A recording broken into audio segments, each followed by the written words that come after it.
हरियाणा से हैं विक्की जी, स्वागत है आपका। नमस्कार जी। नमस्ते सर। मेरा सवाल है, हम्म। हमको मतलब साल वर्ष से ज्यादा हो गया है, मेरे को कफ की समस्या रहता है। कफ की? 1 साल से। कफ की समस्या? हाँ, कफ की समस्या रहता है। उम्र कितनी है आपकी? 18 है। 18 साल जी।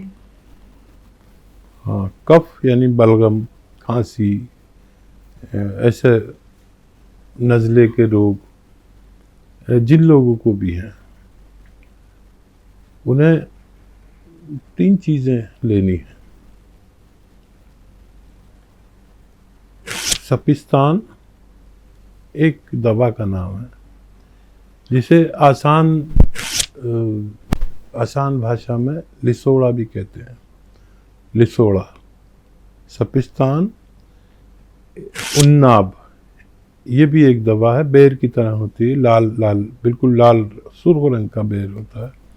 सपिस्तान, उन्नाब और अलसी, 3 चीज़ें बराबर बराबर वजन में लें और उन्नाब की गुठली निकाल कर फेंक दें। इन्हें पाउडर बना के रख लें, सफूफ बना के रख लें पाउडर, और 1 चम्मच सुबह निहार मुँह खाइए, 1 चम्मच रात को सोते समय। गर्म पानी या चाय से खट्टी चीज़ें छोड़ दीजिए और 6-7 महीने खाएं तो आपको आपके रोग से मुक्ति मिलना मुमकिन है। चंडीगढ़ से हमारे साथ कुसुम जी जुड़ गई हैं, स्वागत है आपका। हाँ जी। नमस्ते कुसुम जी। नमस्ते जी। जी, प्रश्न कर लीजिए। मैं गठिया से परेशान हूँ। कितने साल हो गए? हाँ जी, 2 साल हो गए। और उम्र कितनी है आपकी? हाँ जी, नमस्कार जी। कुसुम जी, उम्र बता दीजिए। 72 साल। ठीक है। देखिए, जोड़ों के दर्द में सबसे बुरा मर्ज गठिया का है और सबसे ज़्यादा समय इसको ठीक होने में लगता है।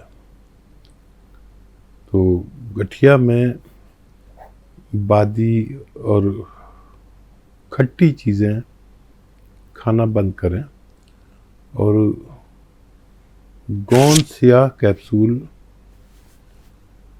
एक सुबह नाश्ते के बाद पानी या दूध से और एक रात को खाने के बाद पानी या दूध से 5-6 महीना अगर आप इस्तेमाल करें, प्रयोग करें, तो आपको फ़ायदा होना मुमकिन है।